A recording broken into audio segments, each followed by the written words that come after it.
Hello and welcome to our program, Moral Side of the News. Thanks for joining us. I'm John Blim with the WHAS Crusade-For-Children. We have a panel and we have picked out some topics, so let's get started with this program. On this week's program, a shakeup in Kentucky's State Board of Education. Could this be part of an effort for the state to take over Jefferson County Public Schools? Plus, the fallout continues from fired FBI Director James Comey's tell-all book. Comey says President Donald Trump is morally unfit to lead America. We'll discuss these topics with our distinguished panel here today on our program, Moral Side of the News. With us today are Dr. Tom Mobley, President, Louisville Bible College, Rabbi Galia Rooks, the Temple, Dr. Marion Taylor from South Frankfort Presbyterian Church, Father Tony Smith, St. Lawrence Catholic Church, and Reverend Daniel Corey Schul, Burnett Avenue Baptist Church. Up first on this edition of our program, Kentucky Governor Matt Bevin started the week with an apology for remarks he made as teachers left the classrooms to protest the pension bill. I guarantee you somewhere in Kentucky today a child was sexually assaulted that was left at home because there was nobody there to watch them.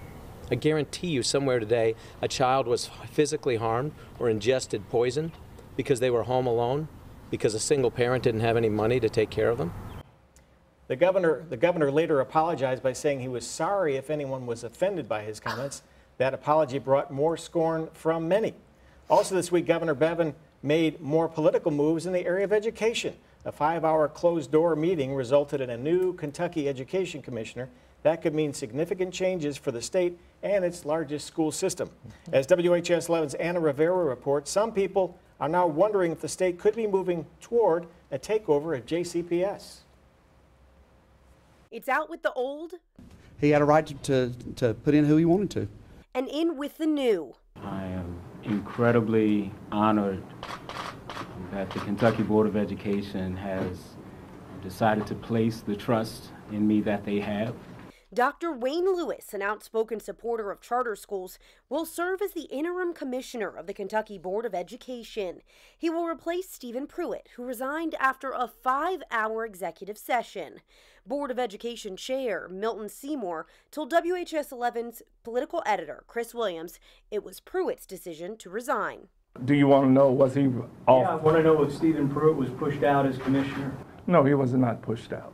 These changes come less than 24 hours since Governor Bevin announced 7 appointees to the board. With a total of 11 people on the board, more than half of them have been appointed by the governor. The governor has previously called for a state takeover of the biggest district in the state, JCPS, and some believe these moves could be a step in that direction. So that was WHS 11's Anna Rivera reporting. We turn to our panel on our program, Moral Side of the News. And panel, how do you interpret Governor Bevin's comments and actions with the Kentucky Board of Education? Well, the comment about a child has been poisoned or sexually assaulted was just so incredibly offensive. I remember when my kids were in JCPS and the snow day, and it was still pending. Are they going to call it? Are they not going to call it? And I always wish that they would make that decision earlier, so that we could make arrangements. But I think it is very offensive to imply that parents or a single parent is not prepared for how they would handle if the school was closed for any reason. I remember once we had a cracked water pipe in a school, or a snow day or whatever, and there was more advance notice for this than there are for snow days. So it's just, that was a swipe at what the teachers were doing. The teachers were demonstrating in Frankfort for totally morally and educationally necessary more funding, more dollars, that their contracts should be honored and things like that. And he, I think, really got caught with his hand in the cookie jar in his response to that, which was just atrocious. I think it reflects Mr. Bevin's lack of understanding of democratic practices and the ethos of democracy that runs through the core of America, which is people's rights to protest and to advocate for their own best interest. And whenever our teachers lift their voices and admonish the state government to keep the promise of a pension. And the governor would articulate such incredibly insensitive remarks. I think it's reflective of his character and his lack of understanding of what truly makes up a flourishing I couldn't agree more, and I just want to add to what I said, that it was offensive to every parent. It's also offensive to these teachers who are on the front lines, who give blood, sweat, tears. My friends who are teachers, they bring food, they bring supplies. I mean, it's unbelievable what they do for these kids, and they spend more time with them every single day than their parents do. And to imply that they would do anything that's not to help these children is just very offensive. I think tempers run high at times, especially toward the end of a legislative session. Totally agree with what you said. Last week, that one of the lectionary texts was Psalm 4, and there's a wonderful verse in Psalm 4. Basically, I'll paraphrase it: when things don't go your way, be silent and lie on your bed. And so a lot of our politicians at various very heated junctures would do well to go take a nap and talk to God for a couple of minutes. And that lie is lie down on your bed. Lie It's down not on your lie bed. out of your mouth. And be silent. I see all this, not only his comments, but the move to replace, was it Superintendent? Mr. Pruitt, yeah, Dr. Stephen Pruitt. To me, it bespeaks of something that's been known for a number of, well, since Governor Bevin has been in office, that, and there's something, meritorious or not, there's something that occurred between himself and the Louisville area in regards to education. I think he's always wanted to kind of get himself involved. I think, you know, Joseph of the Old Testament's not the only one who could see the writing on the wall. I think Pruitt saw it here, and this is why he basically said, I resign rather than get fired. But I think there is a move about, justified or not, we'll see, and there's certainly going to be a court case on this, I would predict, in regards to if he does try to implement the state rule on Jefferson County school system. I think there's going to be a problem. But I see it all as kind of footing in it. There's something, and I'm still trying, I don't know what that was that occurred, but there seems to be something occurred in which Governor Bevin has really had a little angst with the university, not university, but the Louisville school system, and has been wanting to try to, I won't say control, but at least change it and tweak it. Well, I think he's disappointed in it. Many of us are. Could be. Yeah. And I think that it's not only him, but others, certainly in the high ranking, that are. I think you're going to see a state school board that is. On this program, many people have been through the years disappointed. Now we're all changing. But anyway, that's interesting. But marvelous. It's miraculous. It's interesting how that happens. But I've been watching this, and I guess it's my suspicious nature. I just kept feeling something wasn't right. You know, something wasn't right. Bevin stuck his foot in his mouth. There's no question about that on what his comment was. But the whole protest, we're talking about what I think Leland Conway says was what, $200 a year or something, and the raise aspect of it per person on the average. This outcry, I'm sure the rank and file felt very strongly about it. But if you listen to the interviews, a lot of times the interviewers didn't really know why people being interviewed did not know why they were there. You know, they would try to express that, but they really couldn't come up with it. You're talking about the protests of the Yeah, teachers? and after they basically got everything that they wanted, what actually they were asking for, they continued to protest the day that the statement was made and this kind of thing. I think, to me, and this is just my own feelings here, is the answer came out and it hit me like a ton of bricks when I opened up the paper one day and I saw the word charter schools. And then I thought, now I know what this is all about. And I think that's it. Charter schools got approved through the legislature, but it didn't get funded this time. Right. And so now we're going to see a real power struggle, and that's what's happening. And that's really, in my opinion, what's behind all of this is the power struggle that you're going to see over charter schools. Well, I think that's why the two men that they showed that have now been newly appointed are very strongly in favor of charter schools. And I think you're going to see this isn't over, because it wasn't just about retirement benefits, it's over something much deeper. So watch the money and what isn't in the money, and you're going to see where we're going to go. But that's precisely the problem.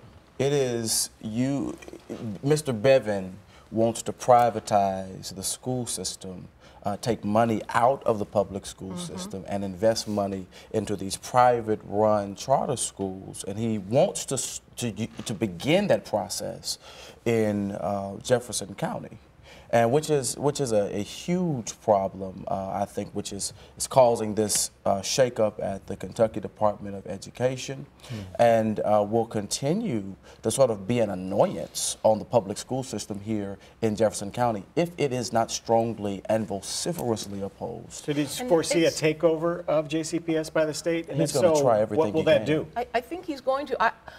I want to say that in theory, I have nothing against charter schools. And I think that if they're funded, they could be very successful. But if you look at the statistics, charter schools all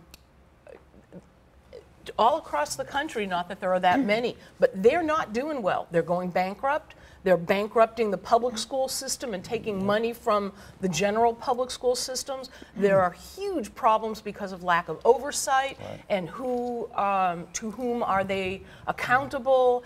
And I think it's great when Louisville is on the cutting edge of cancer research, hand surgery, various things, heart. We've done some great things, but you have to go from your strengths. And I don't think anyone would argue that JCPS is one of our strengths. Our public school system here, I mean, the government, the federal government had to step in and say it was unconstitutional. As a parent of JCPS students and, obviously all my kids, at the Temple, there are huge problems with JCPS. There are, I would say, a lot of those problems, extra funding would help. We pay so little to our teachers. I think teachers should be paid like brain surgeons. I mean, what they do, what could be more important than the people who spend all this time and educate our children? And to take money from the public school system and give it to charter schools, I have issues with religious-based charter schools. I think, like the Jewish community, any community you want a religious day school, by all means build it and fund it yourself. That public monies, you have to have that separation of religion and politics, taxes, state, all the rest of that. And, I don't want there to be charter schools that would exclude on the basis of race or gender or any of that. I think that people who want private schools go in good health and build them, and you want your kids, like the Catholic schools. We have great Catholic schools in this community. Which has been an issue through the years, and Tony knows this, as to how much public money goes to the parochial schools. True. How much also, busing and everything else. Well, not only the busing, that's another issue so much, but tax exemption from all of it. All of it, which from our way of looking at it, we support the public. Our people, and it's not just we do this because our people just simply want to do it. They struggle to support the public school system and our Catholic school system. It's a great, really, it's a great cross. But we do it because of the faith stance, for sure. But even still, there are other issues in regards to, you're talking about charter schools and all that and funding. But we were hoping this past legislative process we would have they were individuals up to a certain percentage, and businesses could get a tax exemption for support of private schools, things of this nature. That went so far and then stopped because of basically what was going on here. Again, I'm like yourself. You think your teachers in the public school system are not paid much. The Catholic school system teachers are there because of their sacrifice. It's about a 15% reduction in pay even for them. Well, even non-religious private school teachers don't make as much. But I think our children are of prime importance, yes, how we educate them. But now I've heard also, and I support Jefferson County, but there's also, I think we would have to, as you say, there are issues. And one of the issues is, for instance, I'll get in trouble by saying this, we watched all these teachers protest in Frankfurt, but have we ever really truly looked at the competency of our teachers? You know, that's an issue. In my own private experience in public schools and in colleges and all that, when you have someone graduating from a public school system in Jefferson County and they go to a college situation and they can't even write their name, they have to spell it. You know, the cursive writing is no longer. Or when they try to can't complete a complete sentence in a report that they're doing, and yet they're graduated from high school. But is that a competency issue, or is that an issue with all of the testing and all of these federal educational standards that have come down? I'm not so quick to say it's that. I'm quickly to say that if someone is, there's a certain basic, if you go through 8 years of education, you should be able to do certain things. I don't think anybody's arguing that point, but when you challenge the competency of teachers, you're also saying, and by arguing against the competency of teachers and not looking at the standards that these teachers are having to enforce, that they do not create themselves, that come Gentlemen, I from would the State suggest Department. it's both that's another issue. It's both and, because I know, I agree. I know teachers and administrators who, I'm thinking of a particular case, caught doing something totally illegal, immoral, and wrong, and JCPS moved them to a different place instead of firing them when they knew that's what they should do. It's a both and there are teachers who are unstable, incompetent, there's no question, but most of our teachers, I think, are doing the very best they can, and some of them are fabulous. I concur, but again, if we're going to be looking at At the problem, let's look at the whole problem. The whole issue. Well, I do want to just put in a word that I think that one of the issues with the public schools is that there's no cherry picking, and there are a lot of mandates that they have to live up to. And on behalf of the WHS Crusade-For-Children, I can't let the charter school issue go by without mentioning children with special needs. If you're in a public school, the school is required to provide what you need as a special needs child. Same in our school systems. But you know, we have to make sure that's enforced. If that's going to be true for charter schools, and that they don't get to just cherry pick their students. Okay, I want to move on to our second topic, because I know this is one we'll talk about today. On Moral Side of the News this week, fired FBI Director James Comey was everywhere talking about his tell-all book, A Higher Loyalty. As ABC's Tara Palmieri reports, Comey takes aim at President Donald Trump, calling him morally unfit for a leadership position. President Trump fired up today, tweeting that former FBI Director James Comey is disgruntled and, quote, committed many crimes. According to White House Press Secretary Sarah Sanders, this comes after the president watched just bits and pieces of Comey's interview with ABC's George Stephanopoulos. A person who sees moral equivalence in Charlottesville, who talks about and treats women like they're pieces of meat, who lies constantly about matters big and small and insists the American people believe it, that person's not fit to be president of the United States on moral grounds. Sanders said the president's feelings about Comey, who he's called a slimeball, remain the same. And the president learned nothing new from the interview where Comey suggests that President Trump may be compromised. Do you think the Russians have something on Donald Trump? I think it's possible. I don't know. These are more words I never thought I'd utter about a president of the United States, but it's possible. As Comey starts his media blitz for his new book, A Higher Loyalty, the president and his allies are on the attack. The fact that he inserted himself into this election, that he broke FBI longstanding protocol, that now he is writing a tell-all book for millions of dollars. And this is somebody who is giving a revisionist version of history. The president hardly knew the man. In an early tweet, President Trump accused Comey of being too political for considering Hillary Clinton's poll numbers when he reopened the email case just days before the 2016 election. If you knew that letter would elect Donald Trump, you'd still send it? I would. If I ever start considering whose political fortunes will be affected by a decision, we're done. While the president's tweets have been dripping with anger towards Comey, he managed to get through an entire tax reform event in Miami this morning without mentioning him by name. Tara Palmieri, ABC News, Washington. So we turn to our panel on our program, Moral Side of the News. And panel, your thoughts on Comey's book, and do you think it will change anything with regards to Donald Trump? I'll answer the last one, no.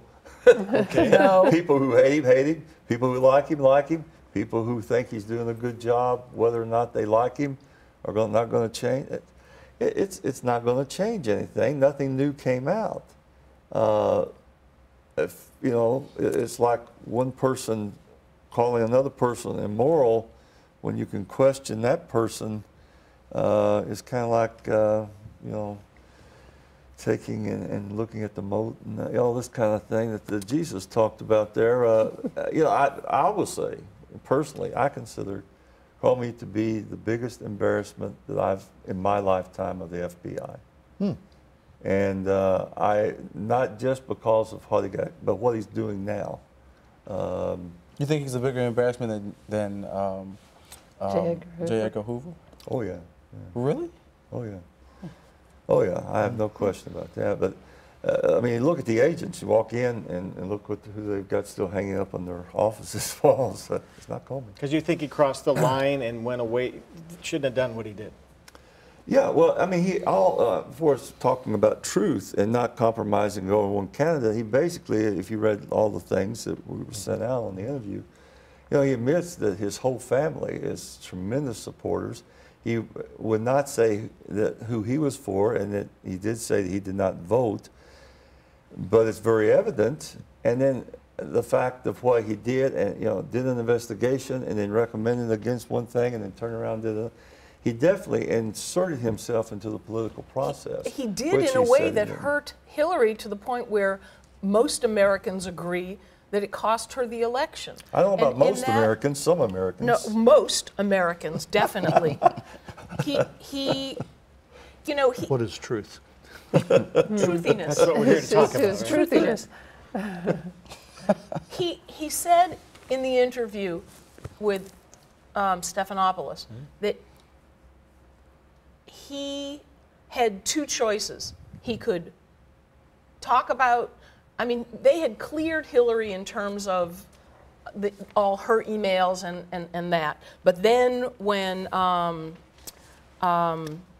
Weiner's emails had all the Hillary stuff, he said, well, we didn't have time to look at all of them, and I had a decision to make. So I could do one or the other. And it was basically, he felt he was in a lose-lose situation. My point is, if there was nothing there, and there was no reason to believe there was something there, but of course they had to check. If there was something there, you could always come down on that. If there was nothing there, then you've done the harm without, I'm not explaining myself well. I think that he had two choices, and he said they were equally potentially bad. No, because if there was something wrong there, then definitely. You're talking about Hillary specifically, right? Right. In that part. Yes. There's so much here. And saying that we've opened an investigation, we've reopened the Hillary email investigation because of what we found on Anthony Weiner's emails. I was impressed in a sense with the interview with his comments, and Tom, I would disagree with you regarding his status in the FBI, because I was interpreting what I was hearing was most of his actions, if not all of his actions, were geared to protect the FBI and to protect the justice system. The independence of the FBI. The independence, the integrity of the FBI. And right. As you say, it's a rock on the hard place. He said, you know, 50% of the electorate would hate him, no matter what he did. And the fact that his family is, well, that's moot. He obviously didn't let that affect his decision. Right, but I would just simply say, what I have heard from both Republicans and Democrats on the national level and local level, et cetera, is this interview is one of those what? And if there's anything that comes from this interview that can be shown either way, I think this interview is going to impact, yes, will it impact his next 2 years or so? I don't know. He's going to have his base until the tariffs start affecting them, and then his base is going to dissolve, is my prediction. But is it going to affect the way he acts? No, I don't think so. But what disturbs me the most is that individual. You know, on this panel, many times we've discussed about elected officials. Are they to be moral elected officials or not? His comment is he finds them to be morally unfit. And as much as I try to stay in the center and say, okay, tell me this, tell me that, and try to I'm beginning to be persuaded to say that what he is saying is beginning to influence me. Well, two things that I said on this program years ago when the election. One was, I said when Comey was in 15, he should have resigned. I really felt that time. That was when all this was going. I said he should have resigned. And because of the way he handled it, he mishandled it, and I felt like from the beginning he mishandled it. Well, legally or by just your impression? And that's a question. Yeah, well, I'm saying I said that. Okay. Tony Smith didn't say it. I said it. You said it. I said something different. And I also felt like that, and I said, and I repeated that just recently, that I would not want to get into the moral issues of Trump or of his opponent, either one of them, on that. Because we're not, you know, we can go every which way. We all live in glass houses. Yes. So what was done in the past and what was done now, I never would support Trump's moral stand in the past, certainly. And so I think that that is one issue. But, you know, to go to the point of being the one who's holding himself up now as being the one who can do this, I'll go back to what I said in the fall of 15. I don't see him in the doing fall that. of 15. I'd just like to say that for me the biggest surprise, and I was furious with Comey back, you know, during the election, but the biggest surprise to me in this whole interview, and I watched it, and now I've read the script, he just seems like a person who went into the wrong profession.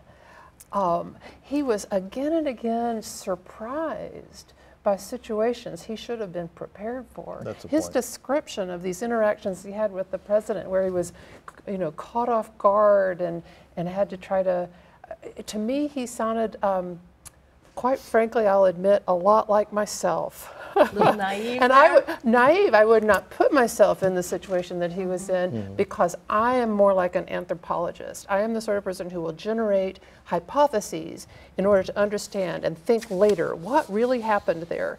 Well, I don't think that's the aptitude you need in the head of the FBI. I think you need somebody with a very clear moral compass who walks into situations having anticipated everything that might happen and know exactly how he wants to steer it. And he's not that person. I don't think Jesus is available for that. You know, like, have you heard of the Peter when principle? He walked into the, when he was left alone with Trump in the Oval Office, and the head of national security and the vice president and everyone else was asked to leave. He sounded so passive about all that, don't you think? Okay, that's going to bring to an end our program, Moral Side News, but Marion Taylor has a prop. Marion, hold up your I wanted to tell you all, and I'm embarrassed that I never got one of these before, but the problem was I didn't know how you do it. It turns out to be really easy. When you go in to get your tags renewed, you just have to tell them before you pay that you want one of these. They'll have one on the shelf, they pull it off, they change your license tag number to correspond with it, and I'm going to fasten this to my car today, and I recommend everyone do it.